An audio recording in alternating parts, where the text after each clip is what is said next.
Je vais pas avoir toute ma vie l'énergie pour supporter des stress comme ça en permanence, quoi. C'est pas possible. Revue de stress. Revue de stress. Préoccupation. 3, Acte de naissance. 96 heures. Alors, si j'ai bien compris, la thématique de l'environnement est en train de déloger celle des étrangers dans le cœur des Suisses. Je dis le cœur parce que dans la tête, c'est forcément différent et moins émotionnel. Les Verts et les Verts libéraux, entre parenthèses, quel drôle de nom, on ne parle pas de libertaires monarchistes ou de nationalistes d'extrême gauche, à ce que je sache. Donc les partis soucieux de l'environnement marquent des points à quelques encablures des élections fédérales de cet automne. Amusant, car si l'on compare le thème des étrangers cher à l'UDC et celui du nucléaire agité depuis des lustres par les écolos, on se rend compte qu'on tient là des préoccupations somme toute irrationnelles qui ne reflètent pas vraiment celles qui devraient occuper quotidiennement le Suisse moyen, à savoir travail, santé, éducation, transport, infrastructure et sexe, drogue, rock'n'roll pour une certaine partie de la population. Honnêtement, il n'y a pas plus de risque de se faire envahir par des millions de pauvres diables que d'avoir une centrale qui nous pète à la gueule. Mais le Suisse, malgré son regard bovin et son énergie gastéropodienne, s'abandonne dans le RER, ce que j'appellerais le réactif émotionnel rapide. Le Suisse peut changer d'opinion comme de chemise si celui qui veut son vote crie très fort. Il y a quelque temps encore, c'était « Attention les étrangers !» Maintenant, c'est « Attention le nucléaire !» Le Parti socialiste aurait donc intérêt à gueuler « Attention vos salaires !» Mais on le sait, le PS est aphone depuis quelques décennies.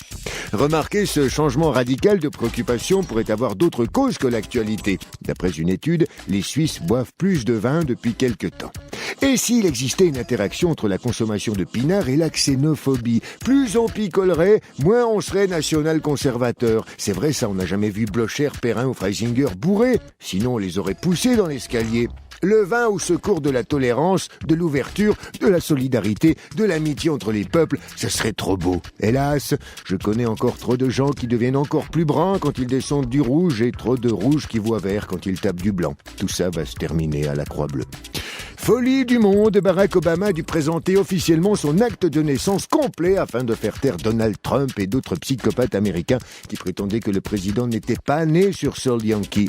Maintenant, on le sait, Obama est né le 4 août 1961 à Hawaï. Et il n'y a pas plus américain qu'Hawaï, puisque les indigènes d'Honolulu ressemblent à s'y méprendre aux Indiens massacrés dans le Far West. Obama est donc américain. Ça, c'est fait. Ses adversaires vont dorénavant pouvoir passer à autre chose. Par exemple, se demander s'il est capable d'exercer le mandat de président. Interrogation à laquelle Obama répondra par sa fameuse formule « Yes, I can ». Donc, vous l'aurez compris, la campagne présidentielle 2012 a déjà commencé aux States, alors qu'on n'a toujours rien vu des promesses de 2008. C'est quand même beau, la démocratie.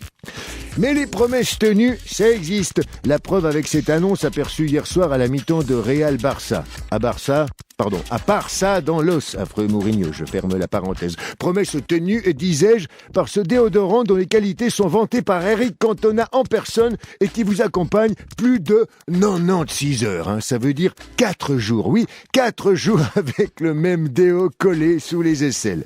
4 jours sans se laver, si je comprends bien. Franchement, c'est peut-être moi qui déconne, mais vous en connaissez-vous des gens qui ne se lavent pas pendant 4 jours? Si c'est le cas, ça me fout encore plus les boules qu'une invasion de salafistes en Suisse ou l'explosion de Mühleberg. Faut vite fonder un nouveau parti contre l'UDC, l'union dégueulasse des crados. Ce nouveau parti se nommerait le Front hygiéniste du salut. On distribuerait des pommes, comme Chirac en 95. Des pommes de douche, évidemment. Enfin, seulement si je me suis bien lavé le kiki. Revue de stress.